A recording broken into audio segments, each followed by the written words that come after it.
Gary Quackenbush is sponsored by the Word on Wealth Radio Network. The airing of this program by this station is not an endorsement or recommendation by the station of the products or services discussed in the program. The station does not guarantee the results of any investments made by a listener to this program. This is the Word on Wealth with Gary Quackenbush of GQ Law. Gary is a San Diego financial solutions attorney, protecting people like you. The Word on Wealth team of financial experts is here to answer your questions and help preserve your family's financial future. Now, here's Gary. Hey, welcome to Word on Wealth. Happy day, you guys. Thank you so much for being along. We're glad you're here. I've got some opportunity for you to call in and ask me questions today regarding estate planning. We're going to be doing that for the first part of the show. Then at the half hour, we're going to bring in Rich Mathurin, who's a tax attorney at GQ Law, and ask him some questions about taxes, tax issues, tax problem solving, and that kind of stuff. So I think that was going to be really helpful. And it will be, that's where we're going to go with this thing. So if you guys have any questions, you can call in anytime, 888-344-1170. That's 888-344-1170. And you can be right here with us on the Word on Wealth at 888-344-1170. If you want to ask me specific questions and you don't want to call and talk to me on the air, I understand that happens sometimes. You can call my office directly at 855-500-TRUST and we can help you out. I would love to talk about a couple of different things. First, I want to talk about what I call the tough questions. And we're going to ask the tough questions and see if we can get an answer that is at least helpful to you guys in managing whatever you're managing, right? Regarding to estate planning.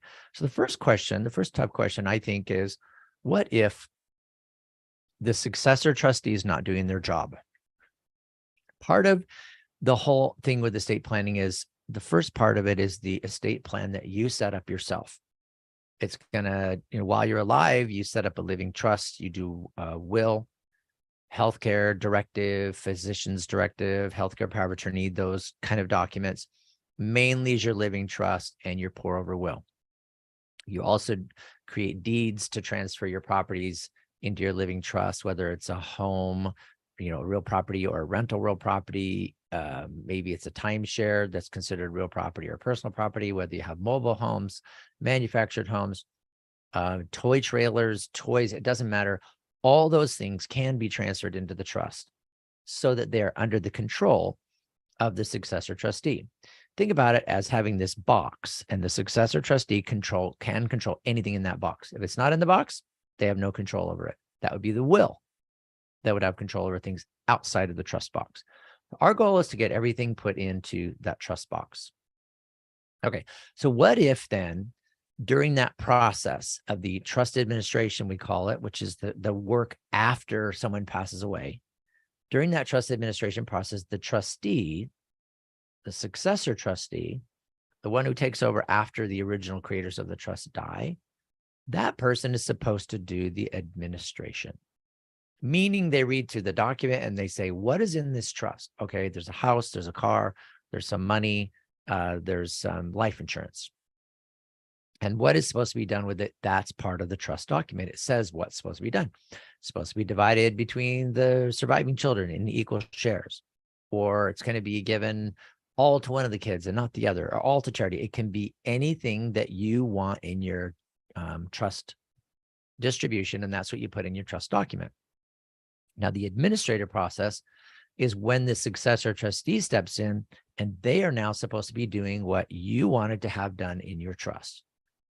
Okay, if then, let's say the example is your mom and dad have both passed away, and your sister is assigned by the trust as being the successor trustee. That means that her job is to distribute the assets in that trust according to the terms of the trust. So we look in the trust, and the trust says 1 share to each of the 4 kids. All right, now we know how it's supposed to be done. What's in the trust? Your sister, the successor trustee, her job is to gather all the assets, to figure out what they are. We call that marshaling the assets. She's to marshal all the assets and inventory them. What is the value of the real property at the date of death? the timeshare at the date of death, the bank accounts at the date of death, whatever's under the jurisdiction of that trust, that has to be cataloged or inventoried in what we call an accounting, or at least the basic accounting. Then the trustee's job is to transfer those assets to the beneficiaries. In the meantime, she's supposed to notify the Department of Health Services. She's supposed to give you a copy of the trust to review. She's supposed to give you 120 days to oppose it, like to object to the terms of the trust. And that's not a trust contest necessarily, but where you're just questioning the terms of the trust. You're not contesting it. There's a big difference between those two. And that's something you got to be really careful. If you go too far in your review of the trust and your disagreement with the terms, you could be considered a contesting beneficiary and potentially be disinherited depending on what the trust says. All right, but the trustee's not doing their job. The nice thing is the California Probate Code has two ways for beneficiaries to make sure the trustee's doing their job. Okay, there's one section of the California Probate Code, and it's in we call it the 16,200, so it's 16,200 section. In that section, it talks about what the beneficiary's rights are as far as enforcing the terms of the trust and enforcing what the trustee is supposed to be doing. That's the section that allows you to do a bunch of things. One of the things that you could do is request that the trustee provide you with an accounting. What's in the trust, what's been spent, what the distributions are anticipated on being. That's going to be in accounting. So that under that 16,200, you could request an accounting. You could also request that they tell you what happened, like where is the house, what happened to it. That's part of the accounting, but it's even more. It's like, what are you doing with the stuff? Where is it going? Because what if you're suspicious, like the house is sold and it's been 6 months and you haven't heard anything? What if mom and dad passed away and it's been 6 months and you haven't heard anything? Those are the times when you go typically to the probate court and say, hey, judge, my mom and dad died like 6 months ago. I haven't heard anything. And I've tried to ask my sister for an accounting or for the trust or for documentation or anything, and she's been telling me nothing. So the California Probate Code gives you the authority to then try to enforce that and force her to do her job, to give you a copy of the trust, to do what the trust says, to make the distributions according to the terms of the trust. All that stuff is provided for under the California Probate Code. Okay. So the way that works is you do a petition, and that's how you get a judge involved. It's a petition where you're saying, hey, judge, I don't trust what my sister's doing as the successor trustee. She's a great sister, but she's a terrible trustee. And I want an accounting, and she's refusing to provide it. I don't want her to be the trustee anymore because she's doing a bad job, or she's doing nothing, or I think she's taking assets that she's not supposed to. So those are the things you're requesting in this petition. All right, coming up next, we're going to talk a little bit more about what you can get with that petition and when you should not do one. And then I got a couple other suggestions or ideas that might be provided under the probate code. You're listening to the Word on Wealth. We're talking about the trust administration portion. And my number is 855-500-TRUST to get a hold of me to talk about it with your trust. 855-500-TRUST. You don't need to know everything. You just need to know where to find answers.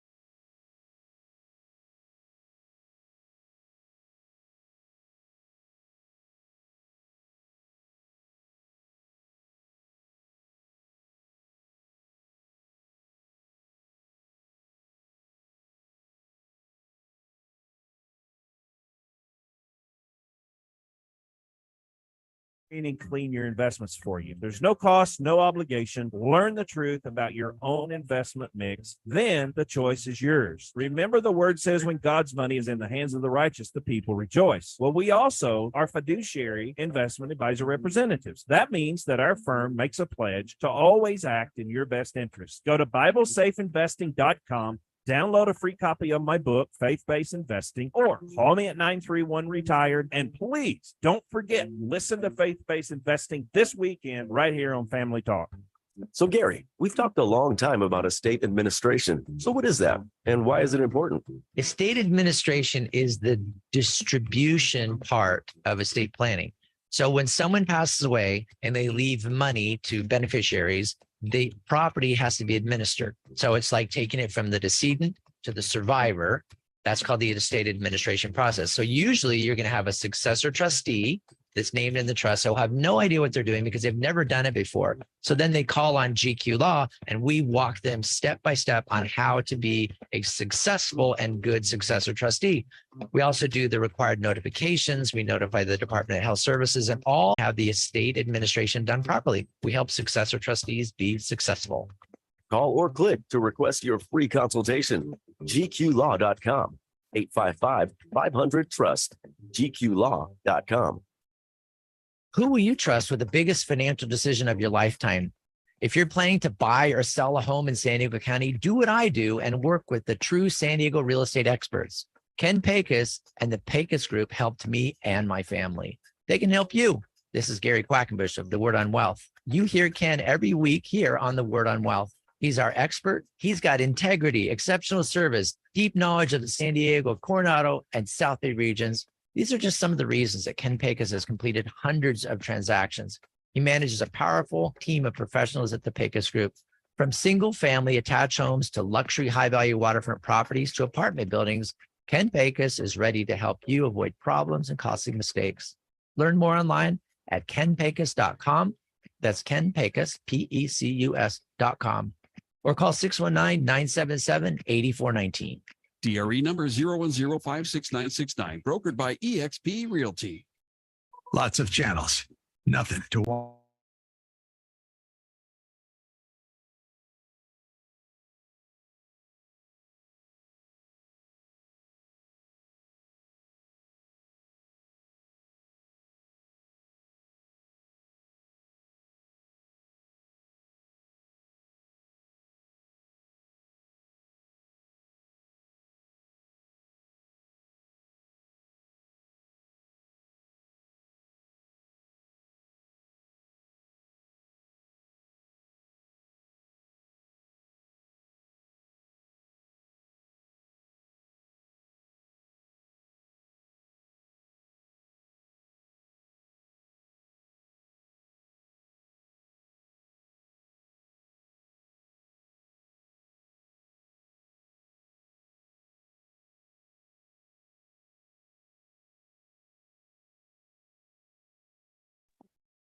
You're not alone. Ask for the legal help you need. Call Gary and the team at GQ Law, 855-500-TRUST, or go online and download Gary's free ebooks and videos. Read Gary's blogs. Call or click to request your free consultation or to talk with a member of the GQ team. That's GQlaw.com, 855-500-TRUST.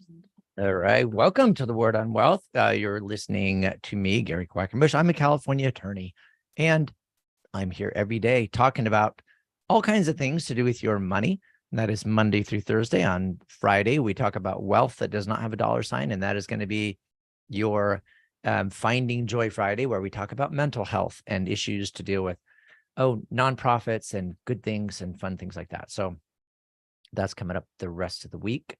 Let's see, Wednesday, we got real estate. Thursday, we got Anthony, which is our money guy. And Tuesday, all day, we're going to be talking estate planning top to bottom.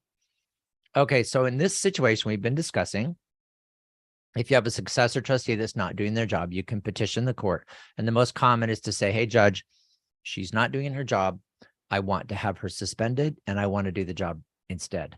And if you're the one that's next in line, like if it's sister first and you're the next named successor trustee in the trust, what you're doing basically is to get her so she's not in that position anymore. Now you think you can do a better job, and so you want to step in, and the judges a lot of times will allow it. And you may get opposition, you may get into a fight, or you may not even be named as the successor. Maybe there's no successor trustee named. or maybe your sister's going to put up this a big fight over it, then that's the decision you got to make. It's just a strategic decision to figure out, are you going to do your job? And the only reason you kick the successor out or try to remove the successor is because they're not doing their job. Understand, if you're acting as a successor trustee, you're a fiduciary. You're a fiduciary. Whether it doesn't matter that you're a professional, you're a fiduciary. You have a fiduciary responsibility, which means that you have a legal obligation to act in the best interest of those beneficiaries. Okay. So if your sister is being the successor trustee and she's not acting in the best interest of the beneficiaries, you and maybe your other siblings, then that's when the court needs to consider whether she's doing a good enough job. Does she need to be bonded, like get insurance to cover herself? Or does she need to be removed and put somebody else in her place? And if there's a big enough fight over it, the judges a lot of times will recommend that a professional trustee be put in place. And that can be done by agreement. It can be done after hearings. There's a bunch of different ways to do it, but it just depends on how much fighting there needs to be. And I'm into resolving things. I would rather resolve it because you got some issues with relationships. After the trust administration is all over, after the money has all been distributed, there's still going to be the family relationship issues, I think, that need to be dealt with and considered all the way along the way. But if the trustee's not handling the money right, that's not a good thing. You gotta do something to make that happen. Now, let's say there's a problem with the trust itself. Like you're reading through the trust and part of it doesn't make any sense. It's like, what is this saying? Like, why is there some condition on distribution? Well, if there's a part of the trust that you think is just wrong, it doesn't read right, it misinterprets the law, it's unintelligible, or maybe there's no beneficiaries listed or they're listed wrong, then you can go in and there's a petition in the California Probate Court under section 850. So it's called an 850 petition, where we are literally asking the judge to provide a ruling or a declaration. We want a declaration from the judge that says this is what that means. Okay, so I had a situation a couple of years ago where the trustee had made amendments to the trust by going in and crossing things out and writing new distributions in the margin and then signing or initialing and dating it. And he did it throughout his trust. There were probably 15 through his trust. Sometimes he would tear out a page and then substitute a page typed up, and then he would initial a page at the bottom, but he'd be substituting pages into the original trust. Now, you hearing that, you're probably going, well, who would do that? And why on earth would they think that's valid? I agree, but people do, because they're like, I don't want to go to a lawyer and spend all that money doing an amendment and having the notary and all that hassle and talking to somebody about it. I'm just going to do it myself. I'm going to write a note here, right in the margin, and I'm going to say, I don't want the money going to my sister like I originally said. I instead want to give it to a charity, and then I sign it or initial it. And people think that might be an appropriate amendment. Well, this particular trust, there was stuff all over the place. So we had to prepare this petition, and we were going into the probate court and basically asking the judge to interpret what was supposed to happen. Like, what are we to interpret when he crossed out a paragraph and then put his initials by it and then wrote in another paragraph? Are we to interpret, what does the law say? And a lot of times what the law would say is, if that person crossed out the paragraph and like initialed it or signed it, the presumption is they didn't want that paragraph in there and they didn't want that trust provision. But then when they tried to add something in by sticking in another page and signing it, that page, it doesn't rise to the level of competence as the trust itself, because the trust is notarized, prepared all in one sitting. There's one fluid document from top to bottom that's notarized. If it's a will, it's witnessed under the penalty of perjury. And when you're going in later and sticking in substitutions and substituted pages, you don't know who put in the substituted page. That's the thing. Was it the trustor, the creator of the trust? We don't know. I mean, maybe not. Maybe it was the trustor's kid. Who knows who's been in there making the annotations? And just because the initials look like the right initials, or just because it looks like they're writing or not, that doesn't mean it's valid. So we went in with this petition to try to get the judge to interpret if you cross out a paragraph and then put in a new paragraph with your regular signature and no notary, what does that mean? Well, we know by the paragraph being crossed out that they didn't want that paragraph. So a lot of times the court will say, okay, that paragraph is just out of the trust. We have to read the trust without that paragraph. And they tried to substitute in another paragraph that's not notarized. So we don't know who did that paragraph. Even if he typed it, like in this case, a couple of them he actually typed and signed, but that's not valid unless we get a court order to say, yes, it was valid. Now, the only way the court would do an order, they're not going to look at it and go, yeah, it looks like what he meant to do. The court's going to say, let's have a hearing on this, give notification to all the beneficiaries and see if any of the beneficiaries contest a potential order interpreting that page as being a valid amendment to the trust. So we're giving notification to like 15 or 20 people. It's a big lot of people involved. And some people would come in and object and say, yeah, I'm going to object to that because, you know, that person's portion of the trust was the one that was affected. You know, he's the one that's getting cut out. So of course they're going to object because they get notification. So you can see doing line items and crossing things out on a trust, bad idea. The simple explanation that I give is if you want to change your trust and you cross a paragraph out and say, you know, see amendment or whatever, that paragraph is just done. And what it's replaced by depends on whether you have a valid amendment or not.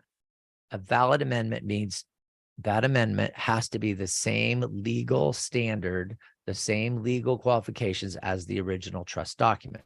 If the original trust document is notarized, you need to have the amendment notarized. The amendment needs to refer to the original document. The amendment's going to refer to the section in the original document that allows an amendment. So all that's got to be done in an amendment. It's not just a matter of writing on a piece of paper like, oh, I changed my mind and put a sticky note, or even writing it in the margin. That doesn't help. It just doesn't count. Okay. If you got questions on this, I mean, if this is your situation, you're going like, I wonder if my sister's doing a bad job and maybe I should, you know, challenge her or ask for an accounting or whatever, you can call me on that stuff too. I'm happy to talk about that. 855-500-TRUST. 855-500-TRUST. If you have your mom and dad's trust and you're trying to be the trustee and you don't understand what it says because there's some really weird language and now there's some issue over it, maybe there's a fight about it, then we can petition the probate court for instructions so that you get your job done right. And the cool thing is if you get a judge to give you an order saying this is what this paragraph means, this is considered an amendment, or this is not an amendment, or yeah, this is an even distribution. If you get a judge to make that ruling, you can bank on that because that's the judge's ruling becomes law. And that's the new document based on what the judge said. So it's pretty cool. That's the 850 petition thing. Okay, what about if you are not told what's going on? So this is more common. In this situation, you're not told what's going on. And what I mean is you went to mom, dad died, a couple years ago. Mom died, and it's been 6 months since her funeral. And you've heard nothing. You're pretty sure that mom and dad had a trust because mom and dad talked about it. But you're not getting any information from your successor trustee brother. Okay, he is required by law within 60 days of the date of death to give you notification, official notification from the probate code that there's been a death and that resulted in the trust becoming irrevocable, either partly or entirely irrevocable and changeable. Okay, that's a legal requirement. If that is not done, that is strike one against the trustee. The trustee then is also supposed to look and see who the executor of the will is. Because with a will, a trust, you usually have a will called a pour over will. So the successor trustee looks in the trust and there's a pour over will. And now the pour over will says that the trustee is also supposed to be the executor of the pour over will. That means that that trustee, now executor, has a legal obligation to deposit that will, file it within 30 days of the date of death. So there's two things I'm telling you that need to be done. Just because you have a trust doesn't mean you totally avoid the law. One, regardless of whether you have a will, just a will, or a will and a trust, that will needs to be filed with the court. Now, it doesn't say anything. It just says, when I die, give everything to my trust. The second thing is, if it's been 60 days since the date of death, you need to have received a notification from the trustee saying, here's a copy of the terms of the trust, or here's the trust. And that gives you 120 days to oppose it. If you haven't gotten that, my suggestion is get on it now, because if it's been 3 months, 4 months, 5 months, the longer you wait, the worse it could get. What's happening? Are there bank accounts that are now being changed? Is there real property that now there's deeds being recorded to change property? Is the distribution happening without you knowing about it? Is there something going on? That's why the law makes requirements. You have to deposit the will, and you have to send a copy of the terms of the trust or the entire trust to each named beneficiary.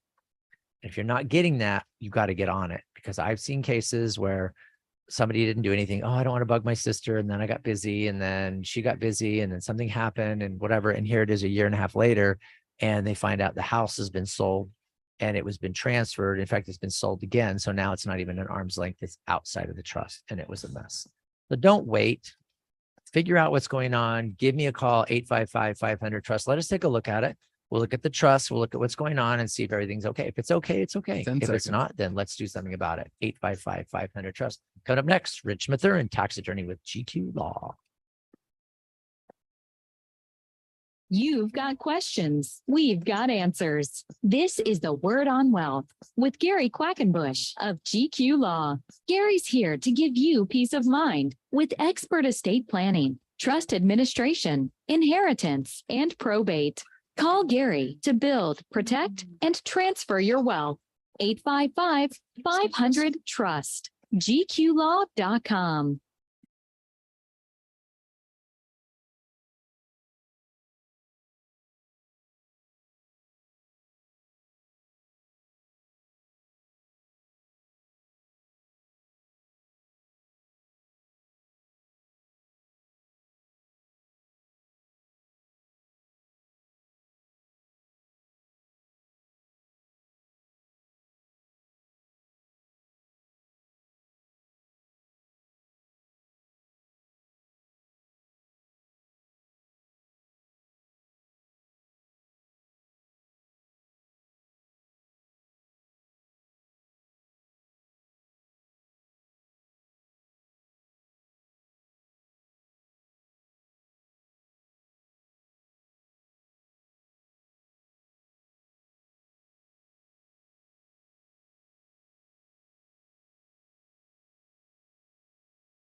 Consultation or to talk with a member of the team. Call Gary at 855-500-TRUST. GQlaw.com. All right. Hey, welcome back to the Word on Wealth. We, it always happens when we have the bottom of the hour break. I told you on Monday, we get Rich that comes in. Rich is a tax attorney with GQ Law, and he's agreed to come in today like he typically does on Mondays. And which means every Monday, right? Pretty much. Yeah. Till we get into, what is it, September, we're going to have our Medicare answer guy come in for part of it. But Oh, sounds interesting. yeah, it's interesting when you get to be an old guy and you're thinking Medicare, old guy, 65. That's not old, is it? It is for me now. There we go. So Rich is our tax attorney at GQ Law. And one of the things that Rich does a lot of is dealing with the IRS in the state of California when people there's back tax problems, like something's been, tax returns got filed late, or there's just a balance due, or maybe there was an audit that happened. And by the time usually GQ Law gets it, the audit has already happened, or it's like mostly through the process or something. So a lot of times as an attorney firm, you don't hire an attorney firm, right? As soon as you get a notice of audit, usually you're talking about hiring an attorney firm when you don't like how the audit went. So, Rich, first of all, welcome to the show. Oh, thanks for having me. Always grateful that when you come on, it makes it easier I don't talk to myself all the time. But let's talk about a situation. I think offering compromise, I want you to kind of briefly explain what is an offering compromise. And then the next thing I'm going to ask you is, like, let's say you did an offering compromise, you submitted it, you feel good about it, and then the IRS just comes back and says, sorry, no. I want to talk about what happens, like what do you do? Can you get a second bite of the apple? Can you appeal it? And what does that process look like?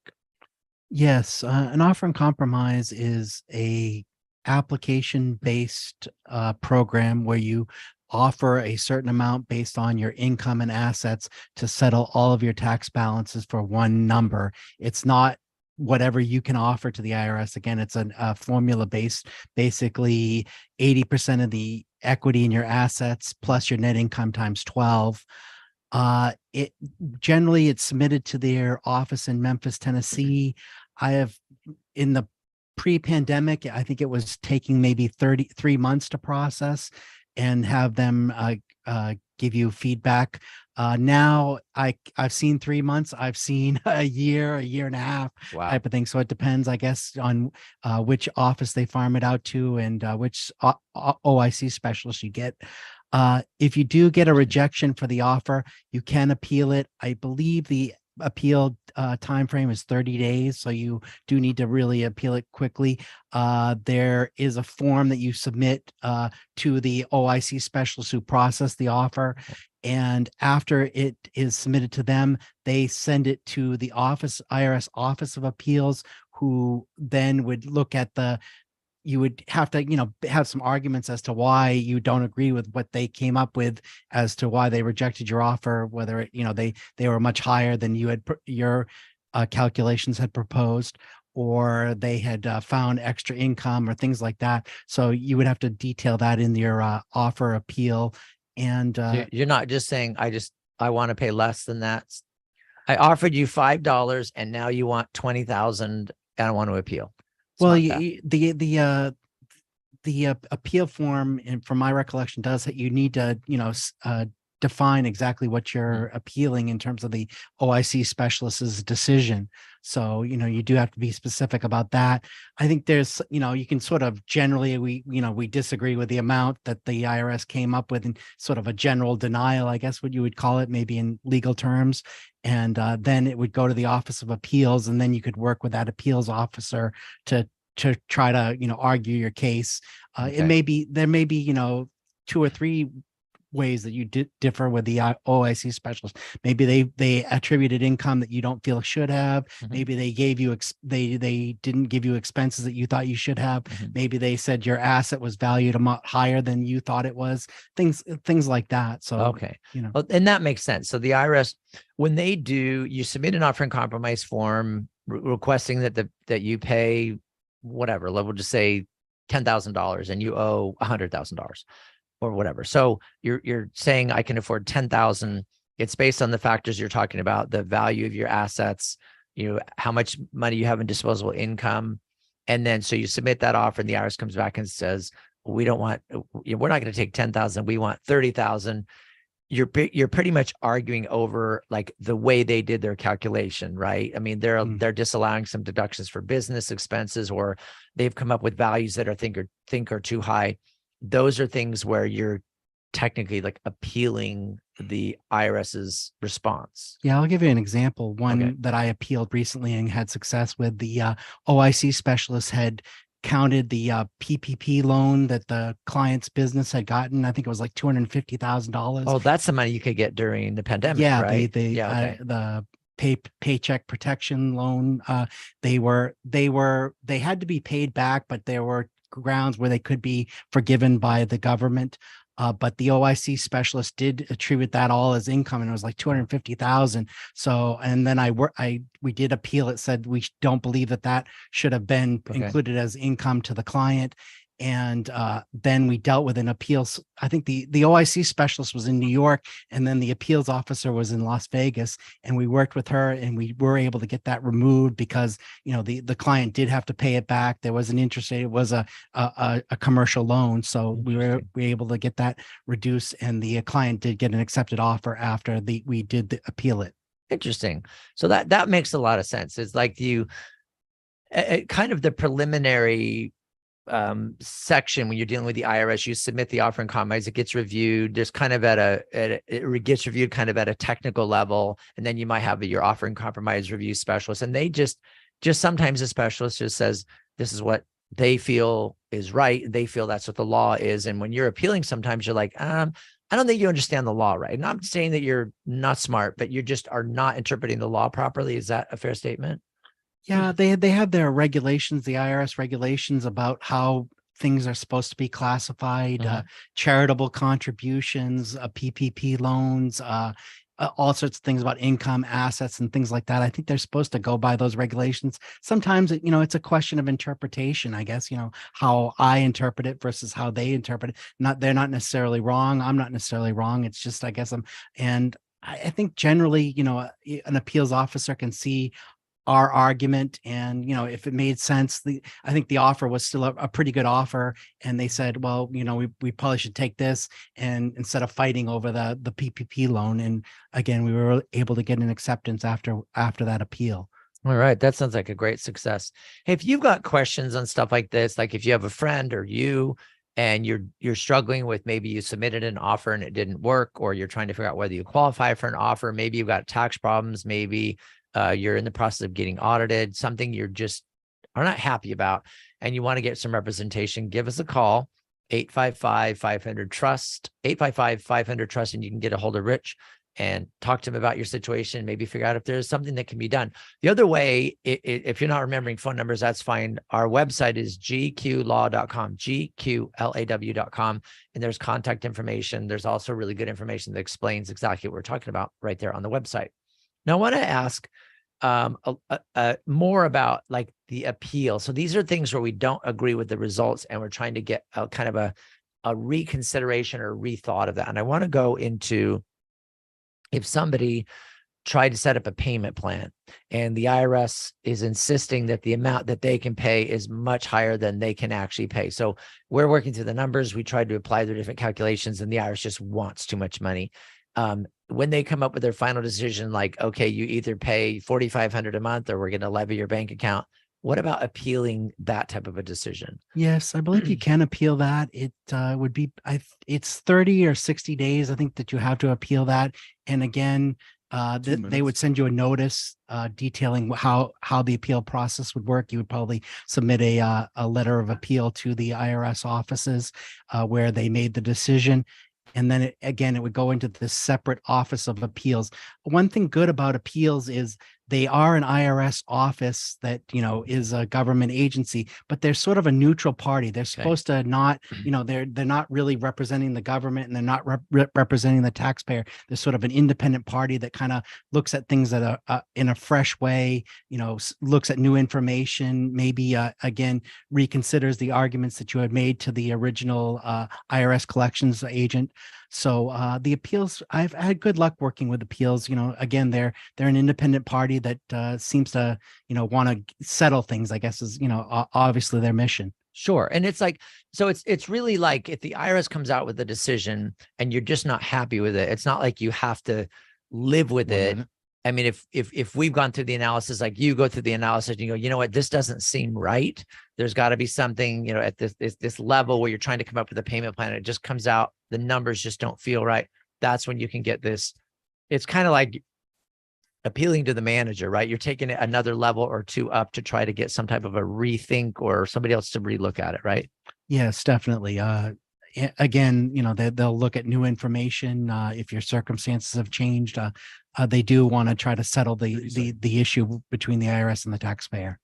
All right, you're listening to The Word on Wealth. This is attorney Gary Quackenbush and Rich Mathurin of GQ Law. We got Rich here today, right to the top of the hour, helping us learn about dealing with taxes and appealing decisions that you don't like.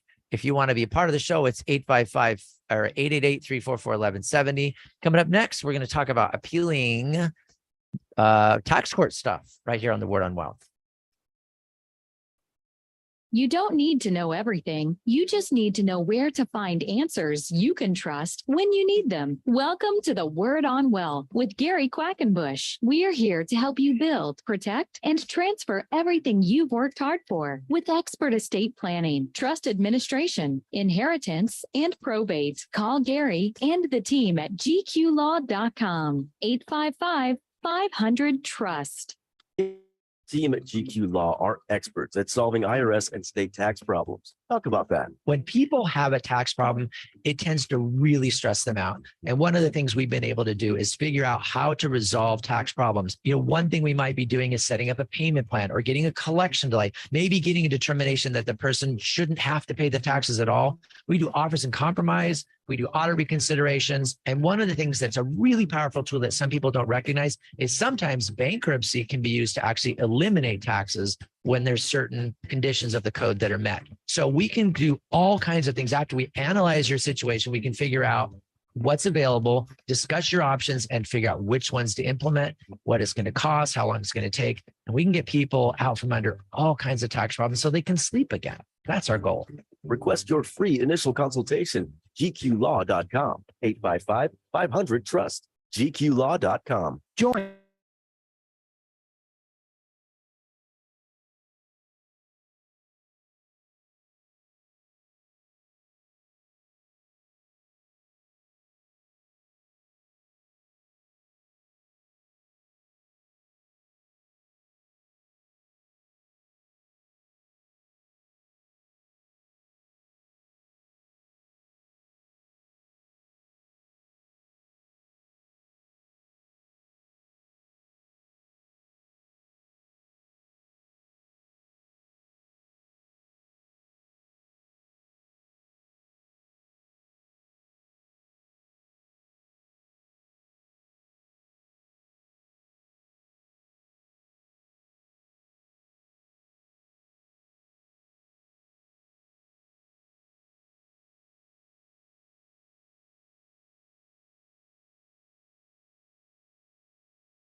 You're not alone. Ask for the legal help you need. Call Gary and the team at GQ Law, 855-500-TRUST. Or go online and download Gary's free ebooks and videos. Read Gary's blogs. Call or click to request your free consultation or to talk with a member of the GQ team. That's gqlaw.com. 855-500-TRUST. All right. Thanks for being here, a listener, fan of the Word on Wealth. We got Rich Mathurin from GQ Law. He's a tax attorney that deals with tax situations on a daily basis. We're talking about appealing. If you get a decision from the IRS regarding maybe the amount they want you to make in the payment plan or offering compromise that you think should have gone a different way, if you're within the right time periods, there are ways to appeal those type of things. I wanted to ask Rich a couple questions on a little bit further than that. Like, what are other types of appeals? Like we talked about going to the Office of Appeal. What if you just have a situation, Rich, where maybe it's a collection thing where maybe the IRS is they're doing a levy on wages or bank accounts, and you're trying to set up a payment plan, but it's just not really quite working. What about working with like that taxpayer advocate service? Can you talk about that? Yes, that's another agency that is within the U.S. government. It's a agency affiliated with the IRS, but they are working on behalf of the taxpayer to try to resolve issues. I work with them quite often because if you kind of like exhausted all, you've gotten a collection agent that just doesn't see things, or things fall through the cracks where a client was making payments on a payment plan, but the IRS did not continue to draft them because of delays in the pandemic during the pandemic. The Office of Taxpayer Advocacy can kind of like reopen the case and get a second look at it. Maybe if your installment agreement defaulted through no fault of your own type of thing, they can get payment plans reinstated. They can try to get things back into appeals. So it's a very, very useful agency. I believe they have an office here in San Diego, one in Los Angeles. So they're in all the big cities. But that's a great agency to work with if you've kind of exhausted all of your other options with the IRS. They're sort of a Hail Mary thing that can help things. Interesting, because it's not with the taxpayer advocate, it's not that you're actually like doing a formal appeal and requesting to talk to a manager or an appeal officer or have it sent to appeal. You're struggling. You tried all that and it's just not working, and you feel you're just kind of not getting a fair shake. Yeah. Right? For example, I'll give you an example. I had an offer in compromise that we submitted for one client, and he had gone through a divorce with another client, and the IRS returned the offer in compromise because they said that the ex-wife had filed a bankruptcy. So they returned the offer saying, hey, this client's in a bankruptcy and you can't submit an offer.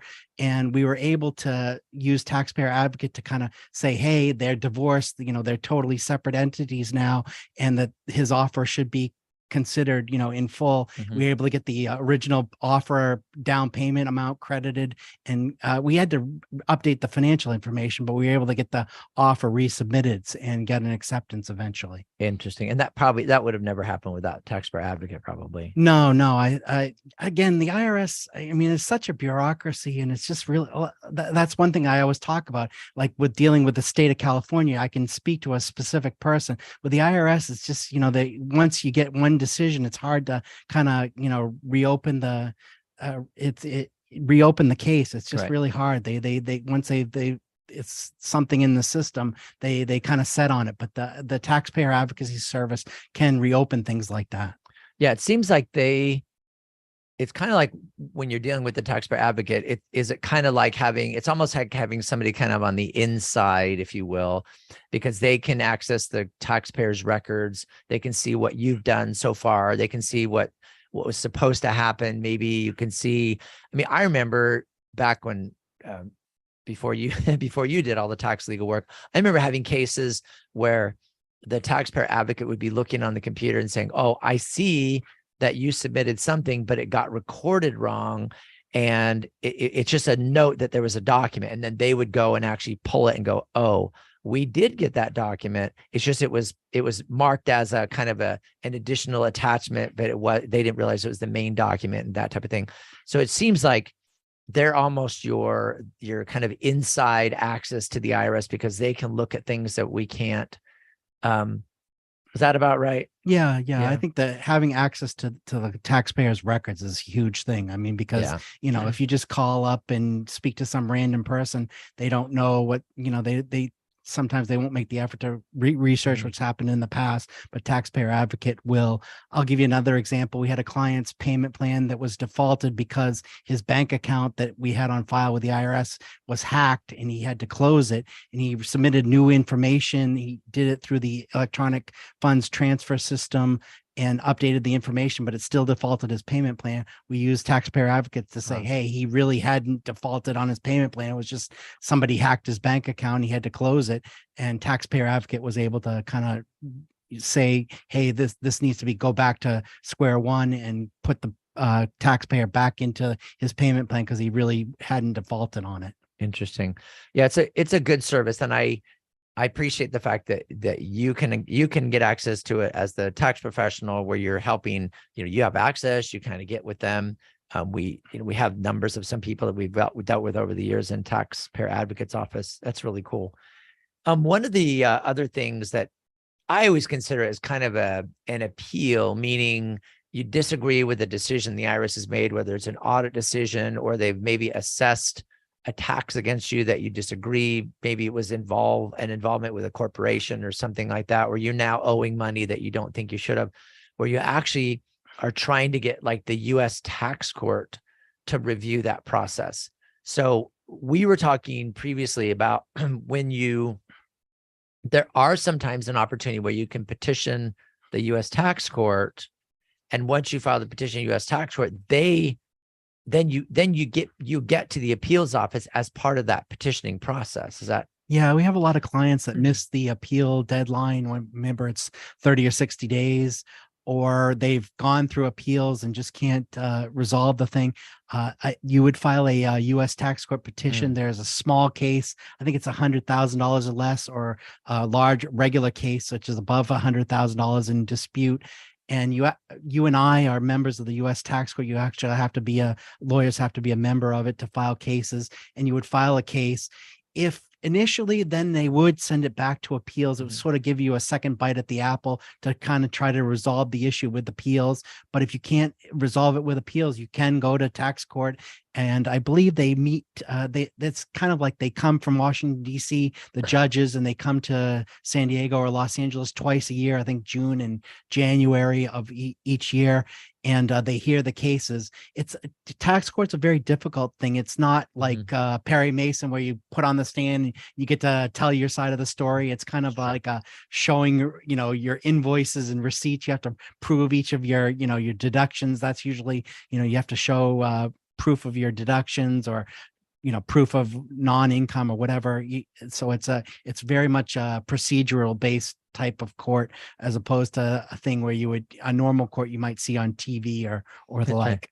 That's right. There's no jury sitting in tax court. It's all very technical. Yeah, I always get clients that want to, get up to and give their side of the story, and I said that's really not how it works. It's kind of like we have to kind of show why our deductions were allowable, and proof of them. It's kind of very, very formalistic in a sense. Interesting. So there's a lot of different. Basically, the message is, if 2 minutes. You don't have to just roll over and say, okay, that's what the IRS says, I'm going to have to go with that. A lot of times when we have been in tax court, it's because like there'll be somebody prepares a tax return, and maybe there's an audit. We'll have a tax professional. The client will have a tax professional representing him. The audit didn't go quite like they wanted it to, or it doesn't even go close to what they wanted it to. And then we need to go beyond appealing it, and we need to get it into U.S. tax court. That's when you have to hire an attorney that is admitted to the U.S. tax court, that's a member of the U.S. tax court bar. And that's where we have our attorneys here at GQ Law. So we file a petition, U.S. tax court, and end up kind of working it that way. So it does happen. It's something that, tax court, it is technical. It's kind of interesting. And a lot of times you get appeals on the way up there. So and you can have different parts of an audit. Like there could be part of it that you agree with and part that you disagree.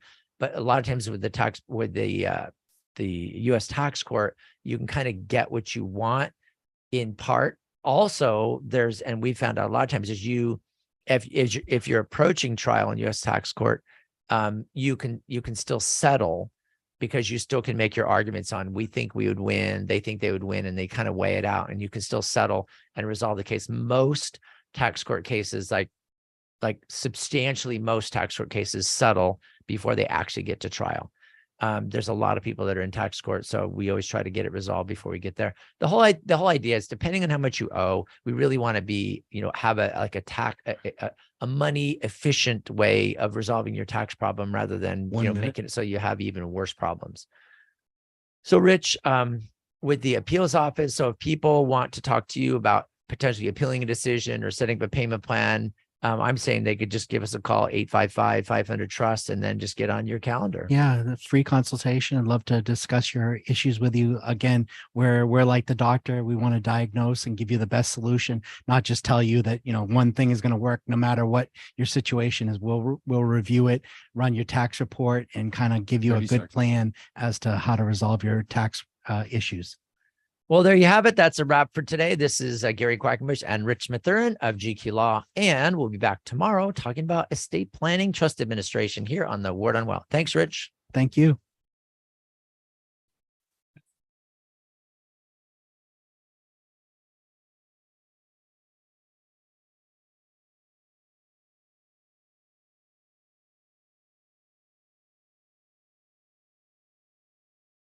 Tell a friend about the Word on Wealth, featured since 1995. With financial solutions attorney Gary Quackenbush, an expert in estate planning, wills and trusts, and tax problem solving. Gary is past president of the California Society of Tax Consultants. Reach out to us. The Word on Wealth team of financial experts is here to answer your questions and help preserve your family's financial future. The information you hear on the Word on Wealth is for general information purposes only. This program discusses general financial and legal topics. Seek legal advice from a competent lawyer for your individual legal